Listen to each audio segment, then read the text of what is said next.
9 প্রকার মানুষ নামাজ পড়েও জান্নাতে যেতে পারবে না। আমাদেরকে খেয়াল রাখতে হবে, 9 প্রকার মানুষ নামাজ পড়েও জাহান্নামী, 9 প্রকার মানুষ নামাজ পড়েও দুজকে যেতে হবে, জাহান্নামে যেতে হবে, জান্নাতের সুঘ্রাণও পাবে না। 9 প্রকার মানুষ কারা?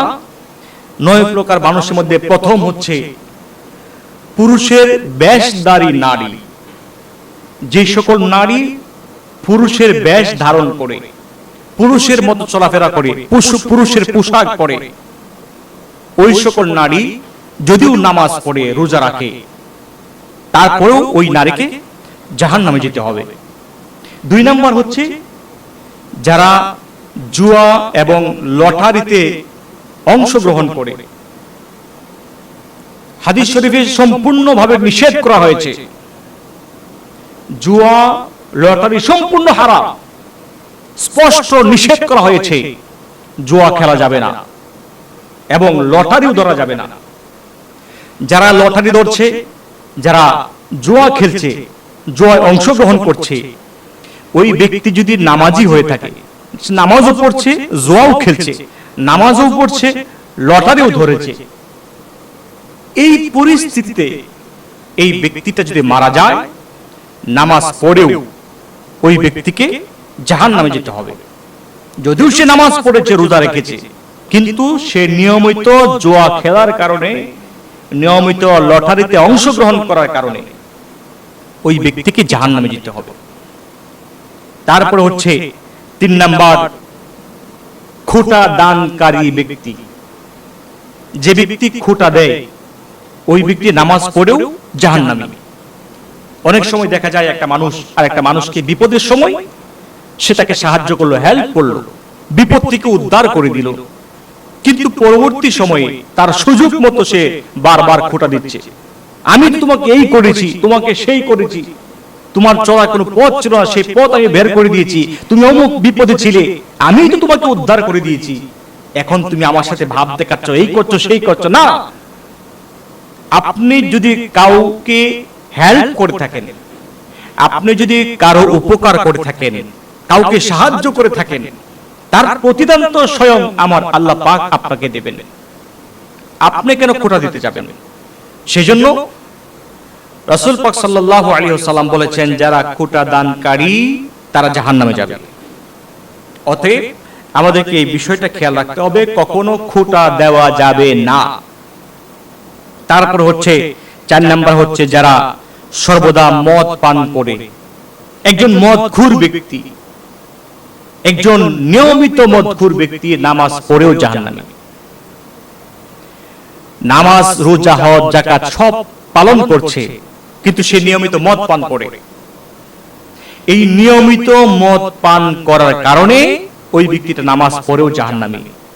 সেজন্য অবশ্যই নামাজ তো আমাদেরকে পড়তেই হবে, রোজা তো রাখতেই হবে, উপযুক্ত হলে হজ করতেই হবে, উপযুক্ত হলে যাকাত দিতেই হবে, কিন্তু মদ পান করা থেকে অবশ্যই সরে আসতে হবে।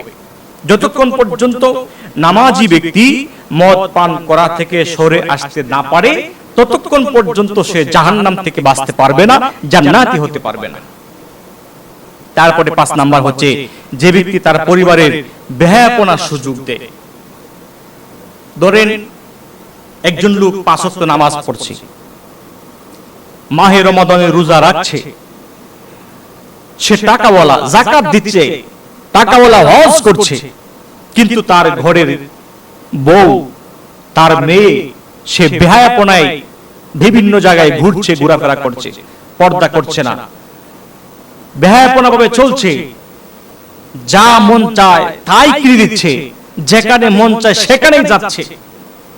এই যে একটা বেহায়াপনা, এই বেহায়াপনা সুযোগ যে ব্যক্তিটা করে দিয়েছে, সে বাবা হোক, ভাই হোক, মা হোক, যেই হোক, যে ব্যক্তি তার পরিবারে বেহায়াপনার সুযোগ করে দেয়, ওই ব্যক্তিটা নামাজ পড়েও জাহান্নামী।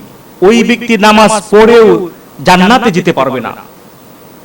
অতএব কাউকে কখনোই, ফ্যামিলির কাউকে বেহায়াপনার সুযোগ দেওয়া যাবে না। এই বিষয়গুলো আমাদেরকে খেয়াল রাখতে হবে।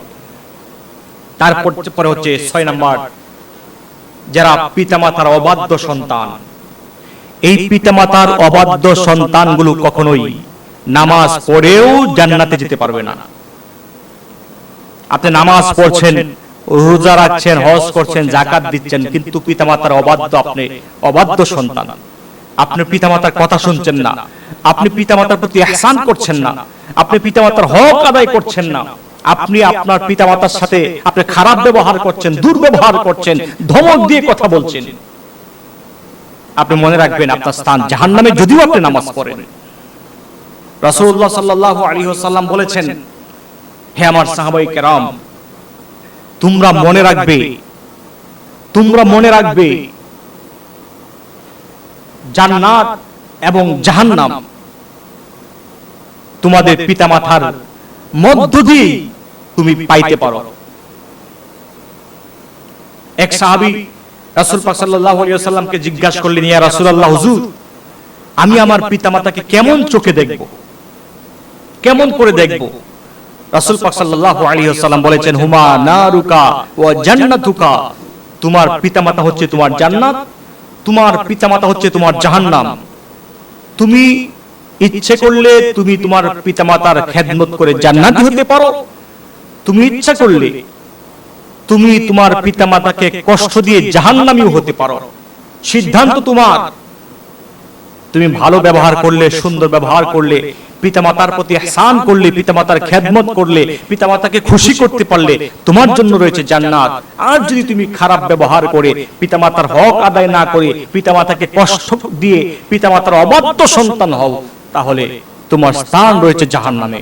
সেই জন্য আমাদেরকে খেয়াল রাখতে হবে, আমরা যেন কখনোই পিতামাতার অবাধ্য সন্তান না হই, সেই বিষয়টা আমাদেরকে অবশ্যই খেয়াল রাখতে হবে। তারপরে 7 নাম্বার হচ্ছে যারা নিয়মিত নিশাদার দ্রব্য পান করে, যেসব দ্রব্যে নেশা রয়েছে, ওই নেশাদার দ্রব্য যারা নিয়মিত পান করে, এই ব্যক্তিটা নামাজ পড়েও জাহান্নামী। সেজন্য আমাদেরকে এই বিষয়টা খেয়াল রাখতে হবে। তারপরে 8 নাম্বার হচ্ছে যারা আত্মীয়তার সম্পর্ক বিচ্ছিন্ন করে দেয়। আমাদের সমাজে এমন মানুষ রয়েছে যে বোন বিয়ে দিয়েছে, বোনের বাড়িতে তার বছরে একদিনও যাওয়া পড়ে না, বছরের পর বছর যাওয়া পড়ে না, ভালো আছে না খারাপ আছে সেদিকেও খেয়াল রাখে না। বাবার বোন ফুফু, এই ফুফুর খেয়াল রাখে না, ফুফুর খোঁজ খবর নেয় না, বা খালাম্মার খোঁজ খবর নেয় না, যাওয়া আসা নাই। এইভাবে যারা আত্মীয় স্বজন যারা আছে, এই আত্মীয় স্বজনের সম্পর্ক যে ব্যক্তি বিচ্ছিন্ন করে দেয়, ওই ব্যক্তিটা নামাজ পড়েও জাহান্নামী। সে যদিও নামাজ পড়ে রোজা রাখে, রাসূল পাক সাল্লাল্লাহু আলাইহি ওয়াসাল্লাম বলেছেন, সে যে আত্মীয়তার সম্পর্ক বিচ্ছিন্ন করে দিল, সেই জন্য ওই ব্যক্তি নামাজ পড়েও জান্নাতে যেতে পারবে না, ওই ব্যক্তিটা নামাজ পড়েও জাহান্নামী। তারপর হচ্ছে 9 নম্বরে যারা জাদু টুনাকে বিশ্বাস করে, আল্লাহকে বাদ দিয়ে যারা জাদু টুনাকে বিশ্বাস করে, জাদু করেই এইটা সম্ভব, ওইটা সম্ভব, এটা হয়ে যাবে, ওইটা হয়ে যাবে, অথচ সমস্ত সিদ্ধান্ত আল্লাহ পাকের পক্ষ থেকে আসেন, সমস্ত ক্ষমতার মালিক আল্লাহ পাক। যারা আল্লাহ পাককে বাদ দিয়ে জাদুটুনাকে বিশ্বাস করে, জাদুটুনাকেই পাওয়ারফুল মনে করে, ওই ব্যক্তিটা নামাজ পড়েও জাহান্নামী। আল্লাহ রাব্বুল আলামিন যেন আমাদের সকলকে সমস্ত বদ আকীদা থেকে আমাদেরকে বাঁচার তৌফিক দান করেন, এবং এমন কিছু যেন আমরা না করি, এমন কিছু যেন আমাদের দ্বারা না হয়ে যায়, যে কাজগুলো আমাদের দ্বারা হলে আমরা জাহান্নামী হয়ে যাব, এমন কাজ যেন আমাদের দ্বারা না হয়, সেই তৌফিক যেন আল্লাহ পাক আমাদের সকলকে দান করেন। সকলে বলেন আমিন।